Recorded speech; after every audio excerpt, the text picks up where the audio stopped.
ഇതിനു മുമ്പ് പറഞ്ഞിരുന്നൊരു പോസ്റ്റിൽ വിതുര കേസിനെ കുറിച്ച് ഞാൻ കുറച്ച് കാര്യങ്ങൾ പറഞ്ഞിരുന്നു. അതിലെ മറ്റു ചില കാര്യങ്ങളാണ് ഇപ്പോൾ ഞാൻ പറയുന്നത്. ഒരു കേസ് അന്വേഷിക്കുമ്പോൾ എന്തുകൊണ്ട് അന്വേഷണ ഉദ്യോഗസ്ഥനും അത് സൂപ്പർവൈസ് ചെയ്യുന്ന ഉദ്യോഗസ്ഥരും വളരെ ബുദ്ധിമുട്ടിൽ പെടുന്നു എന്നുള്ളതാണ് നിങ്ങൾ അറിയേണ്ടത്. കാരണം ഇത്തരം കേസുകളിൽ വളരെ പ്രധാനപ്പെട്ട ചിലർ പ്രതികളായി വരുമ്പോൾ അവരുടെ സമ്മർദ്ദം, അവരെ ഒഴിവാക്കാനുള്ള സമ്മർദ്ദം, കേസുകൾ വഴിതിരിച്ചുവിടുവാനുള്ള സർക്കാരിൻ്റെ അടക്കമുള്ള താല്പര്യങ്ങൾ, അവയെ എതിർത്ത് നിന്ന് സത്യസന്ധമായി ജോലി ചെയ്യുകയാണെങ്കിൽ ഉണ്ടാകുന്ന ബുദ്ധിമുട്ടുകളെ പറ്റിയാണ് എനിക്കിതിൽ പറയാനുള്ളത്. വിതുര കേസിൻ്റെ അന്വേഷണത്തിനിടയിൽ 36ഓളം കേസുകളിൽ എനിക്ക് വ്യക്തിപരമായിട്ട് സുപ്രീം കോടതിയിൽ കേസ് വന്നു. അതുപോലെ ബഹുമാനപ്പെട്ട ഹൈക്കോടതിയിൽ ഏകദേശം 75ഓളം കേസുകൾ വന്നു. ഇതെങ്ങനെയാണ് വ്യക്തിപരമായി വരുന്നത് എന്ന് വെച്ചാൽ, അവർ അന്വേഷണ ഉദ്യോഗസ്ഥൻ്റെ റാങ്കിൻ്റെ deputy inspector general of police ആയിരുന്ന അന്ന് അങ്ങനെ പറയാതെ അതുകൂടാതെ എൻ്റെ പേര് കൂടി വയ്ക്കും.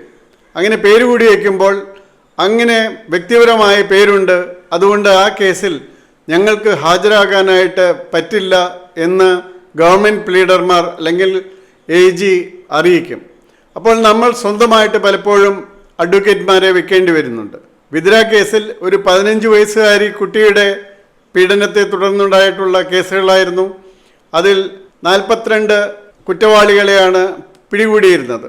അതിൽ ഒരു കുറ്റവാളിയുടെ കാര്യത്തിൽ അന്നത്തെ അഡ്വക്കേറ്റ് ജനറൽ തന്നെ എന്നോട് പറഞ്ഞു, അദ്ദേഹത്തെ ഒന്ന് ഒഴിവാക്കി കൊടുത്തുകൂടെ?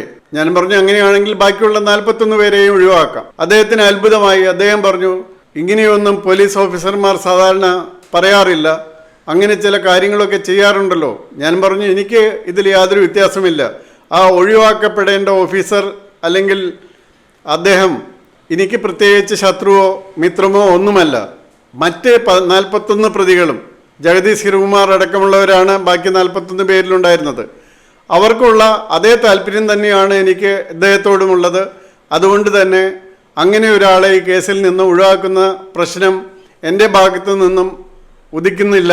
അതിനുശേഷം ഞങ്ങൾ തമ്മിലുണ്ടായിരുന്ന നല്ല ബന്ധം ഇല്ലാതായി. അതിനുശേഷമാണ് കേസുകളുടെ പ്രവാഹമുണ്ടായത്.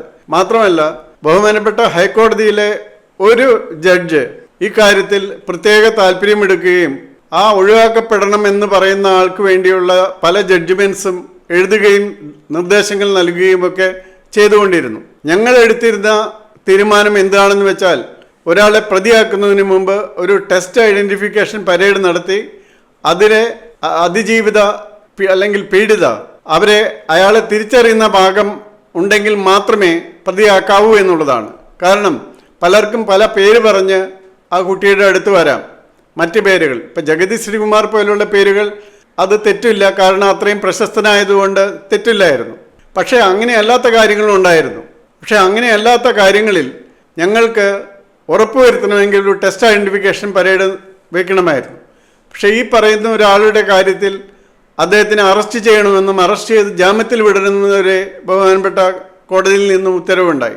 മാത്രമല്ല, ധാരാളം കേസുകൾ ബഹുമാനപ്പെട്ട സുപ്രീം കോടതിയിലും വന്നു. ബഹുമാനപ്പെട്ട സുപ്രീം കോടതിയിൽ ഒരു ചീഫ് ജസ്റ്റിസ്, ഹൈക്കോടതിയുടെ ചീഫ് ജസ്റ്റിസ് ആയിരുന്ന പാർട്ടിയുടെയൊക്കെ വളരെ പ്രിയപ്പെട്ട ഒരാളാണ് കേസ് ഡയറി നോക്കിയത്. ആ കേസ് ഡയറി അദ്ദേഹം വലിച്ചെറിഞ്ഞില്ല എന്നേ ഉള്ളൂ.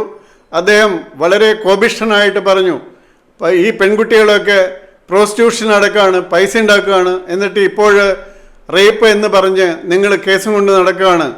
വളരെ മോശമായിട്ടുള്ള സമീപനമായിരുന്നു അത്.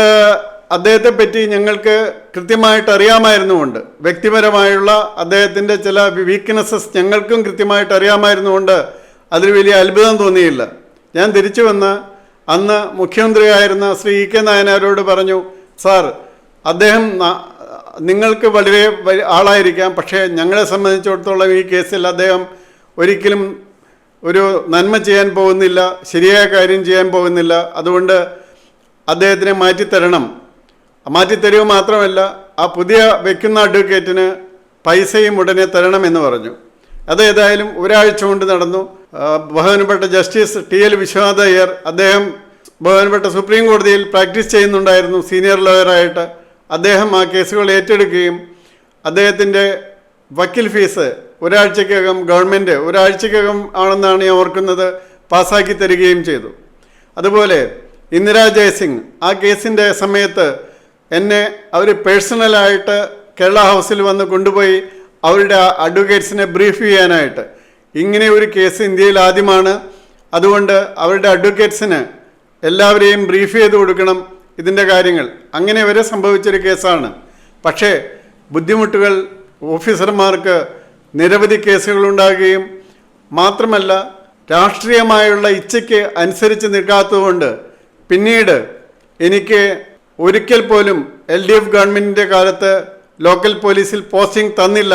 അവസാനം സുപ്രീം കോടതിയിൽ ഞാൻ പോയി നേടിയ 55 ദിവസം ഒഴിച്ച് LDFിൻ്റെ കീഴിൽ എനിക്ക് ഒരിക്കലും ലോക്കൽ പോലീസിൽ ഇരിക്കാൻ പറ്റിയില്ല എന്നുള്ളൊരു കാര്യവും നിങ്ങൾ മനസ്സിലാക്കണം. അപ്പോൾ നമ്മൾ സത്യസന്ധമായിട്ട് ജോലി ചെയ്യുമ്പോൾ ഉണ്ടാകുന്ന ബുദ്ധിമുട്ടുകൾ പല കേസുകളിലും നമ്മൾ സ്വന്തമായിട്ട് പൈസ കൊടുത്ത് വക്കീലിനെ വെച്ച് കേസ് നടത്തേണ്ട കാര്യങ്ങൾ വരുന്നുണ്ട്.